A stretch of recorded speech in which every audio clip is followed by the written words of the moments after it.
Outside it may be raining, but in here it's entertaining! Welcome to MsMojo, and today we're looking at the untold story of the Moulin Rouge. It was a giant entertainment centre.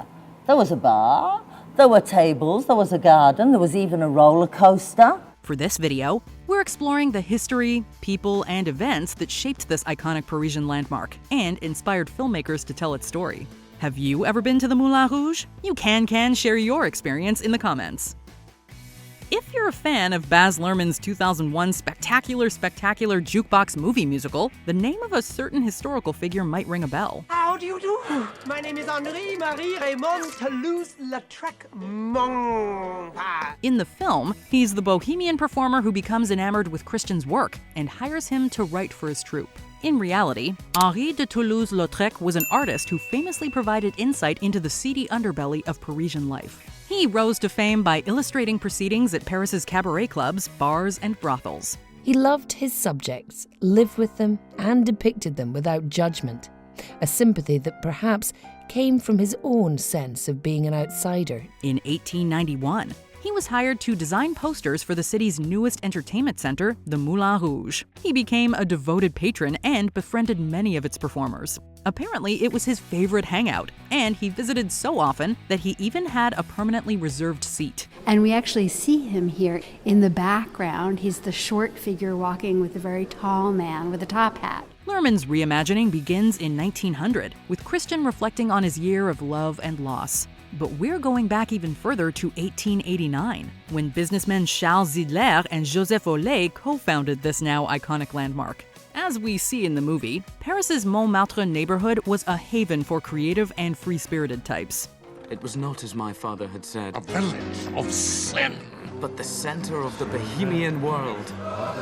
Musicians, painters, writers, they were known as the children of the revolution.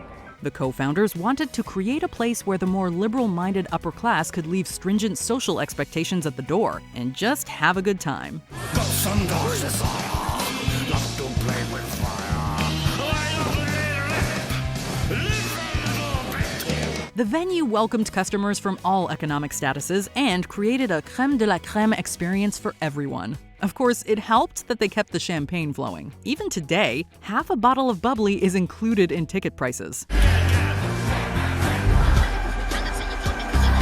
Satine's grand entrance and subsequent sparkling diamonds performance is undeniably one of the film's many highlights. But is it close to what you would have actually seen at the real Moulin Rouge? Possibly. There may come a time when a lass needs a lawyer. Diamonds are a girl's best friend. It was indeed home to dancing courtesans, but that was far from the only source of entertainment. If anything, it reminds us more of The Greatest Showman with dancers, acrobats, clowns, singers, and more.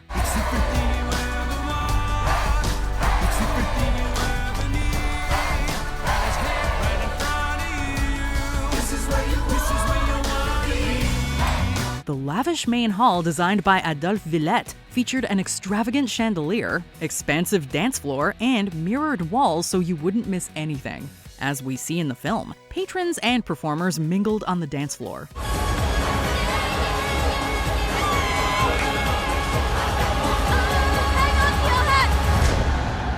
Incidentally, there really was a huge stucco elephant in the venue's garden, created initially for the Universal Exhibition of 1889. Here I go again. Love lifts us up where we belong. However, unlike its purpose in the movie, it's believed to have been used as an opium den. Of course, the Moulin Rouge is especially known for showcasing one very famous dance style. While the can-can wasn't invented there, its origins can be traced back to the 1820s. The Moulin Rouge did make the dance famous. Supposedly, can-can was 19th century French slang for scandal. And scandalous it certainly was. That the police would sometimes raid the dance halls where it was performed. But of course, that's when ladies didn't show their ankles, much less their underwear.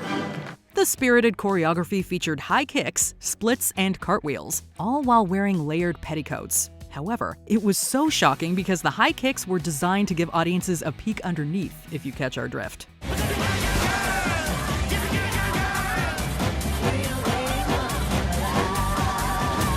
Contrary to popular belief, though, men also performed the dance. In 1894, Nini Pattes en l'air, or Nini Legs in the Air, yes, like in the film, was supposedly the first dancer to teach the can-can professionally. This acrobatic and lively dance changed the face of cabaret performances, and continues to do so. They're basically saying we own our bodies.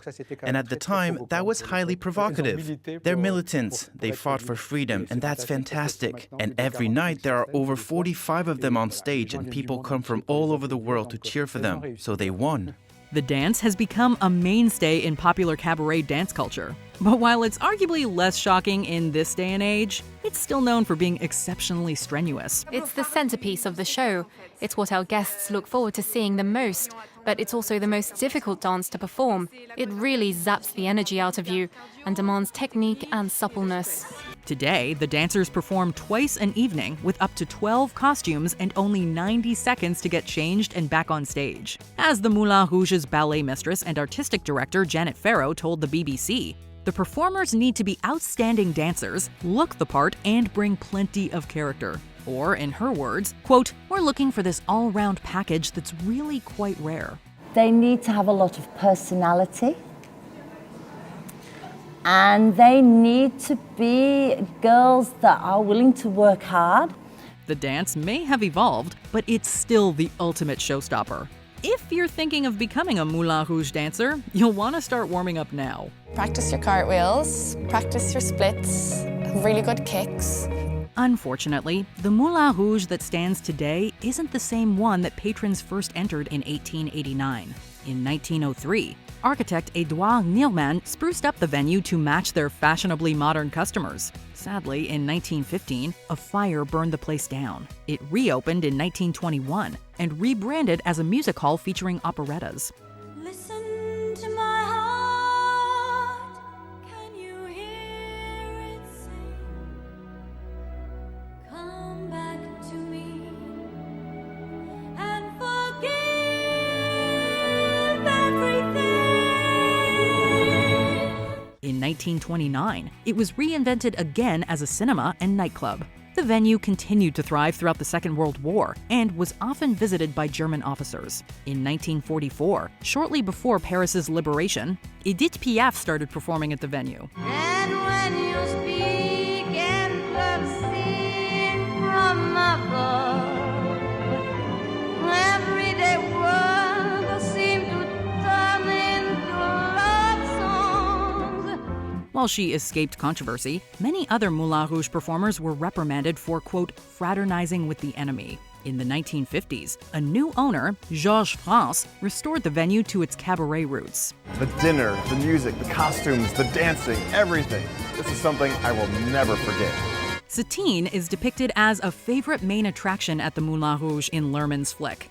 But while that character might be fictional, the venue indeed produced some major stars. La Goulou, Jeanne Avril, they were just working class girls. They were washer girls, seamstresses. Louise Weber, aka La Goulou, became known as the Queen of the Can-Can. There's an amusing anecdote about how one evening she spotted the Prince of Wales, later King Edward VII, and mid-cartwheel yelled out, quote, "Hey Wales, the champagne's on you." And she was known for being very provocative. She wore near-transparent costumes. She loved food. She spoke in quite a vulgar fashion. And her appeal was very much sexual. She was a favorite of Toulouse-Lautrec, as was Jeanne Avril, a particularly remarkable dancer and circus bareback rider. She'd grown up spending time in the hospital, that she'd had this movement disorder, which meant that she had sort of jerky fluid movements. And she danced in a way that invited those associations. One performer who especially caused shockwaves was Sidonie Gabrielle Colette.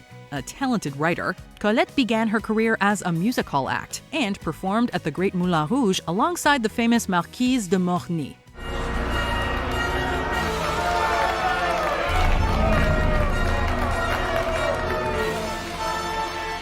Their show, Egyptian Dream, was quite out there for the early 1900s, and even quite shocking by Moulin Rouge standards. The chief of police even warned that he'd close the place down if they performed it again. What could have possibly caused such an outrage? Well, the two women shared a kiss.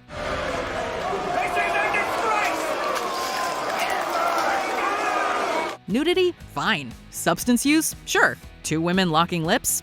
Wow, we never. Seriously though, come on. Madame Colette, what are your impressions after tonight? My impressions? I'm disgusted. The 2001 film starring Nicole Kidman and Ewan McGregor is arguably the most famous reimagining of the Moulin Rouge's colorful past. However, it's far from the only time the legendary venue featured in popular culture. You'll meet them all in this startling, daring love story of the days when Paris was a gay young girl and the whole world was her love. It's been the subject of many books, documentaries, and even music videos. To date, there are about 14 movies depicting life at the iconic landmark. From the silent movie Moulin Rouge Dancers 1 and 2 in 1898 to the star-studded Midnight in Paris in 2011. Oh my God! Pablo admires him so much.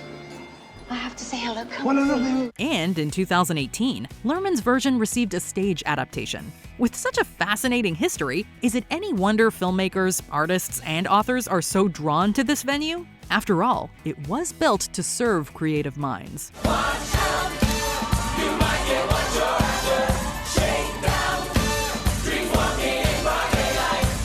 Before we continue, be sure to subscribe to our channel and ring the bell to get notified about our latest videos. You have the option to be notified for occasional videos or all of them. If you're on your phone, make sure you go into your settings and switch on notifications. Next time you're in Paris with roughly 100 to 150 euros to spare, head on into the Moulin Rouge. You'll bask in the tremendous architecture and more than 130 years of entertainment and cultural history. I have my glass of champagne, I just ordered my dinner, and the music has already started. It's going to be a fun night. The Moulin Rouge was reportedly the first building in Paris to have electricity. It also holds several world records, including the most simultaneous high kicks in 30 seconds by a single chorus line. Unsurprisingly, the show brings in about 600,000 visitors per year. Since the success of its 1963 Frou-Frou set, the owner, Jackie Clérico, superstitiously declared that all reviews choose titles beginning with the letter F.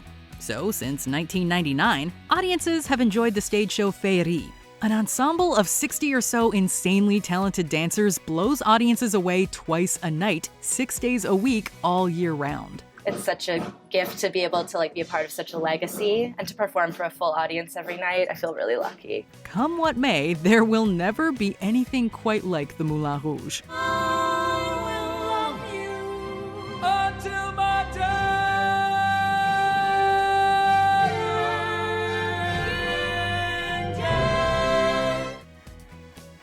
Check out this other recent clip from MsMojo, and be sure to subscribe and ring the bell to be notified about our latest videos.